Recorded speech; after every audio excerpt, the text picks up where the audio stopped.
Chers amis, joyeuse fête de Pâques, Christ est ressuscité. Nous espérons que ce parcours vous a plu et vous a permis de progresser dans votre amour de Jésus Eucharistie. Nous avons vu que Saint Jean Bosco nous conseillait, pour recevoir beaucoup de grâce, de fréquenter assidûment Jésus Eucharistie. Et pendant ses 15 ans de vie, c'est ce que Carlo a fait. Aussi, à travers la messe, à travers l'adoration, à travers la fréquentation du tabernacle, Carlo est devenu un intime de Jésus. Il ne refusait rien à Jésus et Jésus ne refusait rien à Carlo. Déjà de son vivant, il y a plusieurs histoires où on voit l'intervention de Dieu en faveur de Carlo. Il y a cette anecdote où une personne qui venait faire le ménage dans la famille de Carlo Acutis avait des soucis de couple avec son mari qui buvait de l'alcool. Elle s'en est ouverte à Carlo et Carlo a prié pour cet homme et cet homme a changé et la vie de couple de cette famille a changé aussi par la prière de Carlo. Il y a aussi cette histoire que l'on raconte.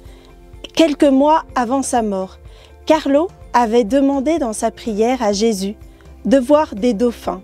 Une petite prière toute simple, mais qui faisait plaisir à Carlo. Il est monté sur le bateau de son grand-père et là, ils ont vu non pas un dauphin, comme Carlo l'avait demandé, mais tout un banc de dauphins, des centaines de dauphins. Et le grand-père de Carlo, qui avait l'habitude de prendre la mer, a dit lui-même qu'il n'avait jamais vu ça de sa vie. Voilà des petites délicatesses de l'amitié du Seigneur envers Carlo. Eh bien, après la mort de Carlo, le Seigneur a toujours la même intimité avec lui et il l'exauce encore plus aujourd'hui. Nous le voyons dès le jour de son enterrement, où deux miracles ont eu lieu. Celui d'une femme qui ne parvenait pas à avoir d'enfant et qui, au bout de 9 mois, put donner naissance à un enfant. Il y a aussi cette femme qui était atteinte d'un cancer du sein et qui devait commencer une chimiothérapie.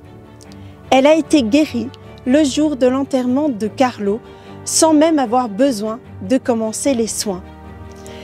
Et nous pourrions passer des heures à vous raconter des miracles comme celui de la béatification de Carlo. Nous-mêmes, nous avons été témoins de l'intercession puissante de Carlo sur le cœur de Jésus. Au sein de Light in the Dark, Carlo est intervenu à plusieurs reprises pour la guérison de l'addiction à la pornographie de plusieurs personnes.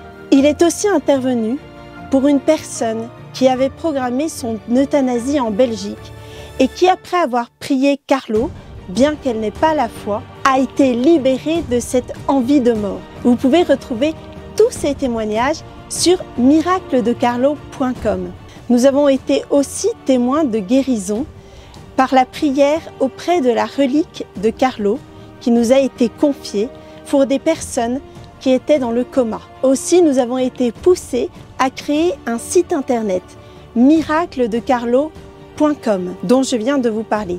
Sur ce site, vous trouverez les miracles officiels reconnus par l'Église, mais aussi tous les prodiges et les fioretti dont nous avons eu connaissance.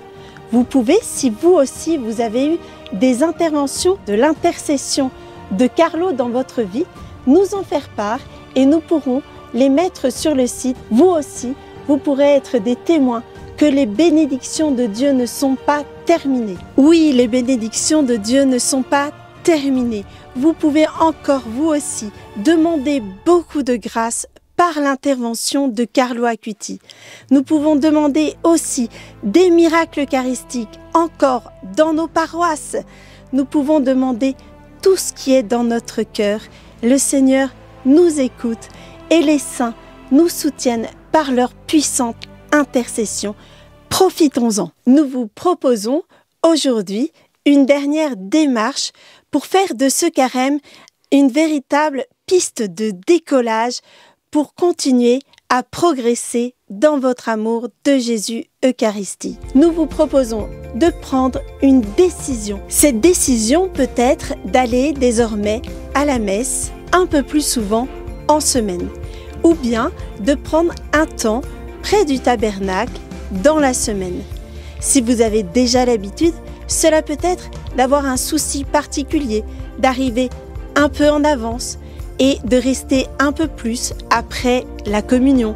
Cela peut être aussi d'être bien présent à la messe. À vous de voir ce qui va vous aider à aller un peu plus loin. Nous avons été très heureux de faire ce parcours eucharistique avec vous et nous vous enverrons bientôt de nouvelles propositions. Joyeuses fêtes de la résurrection!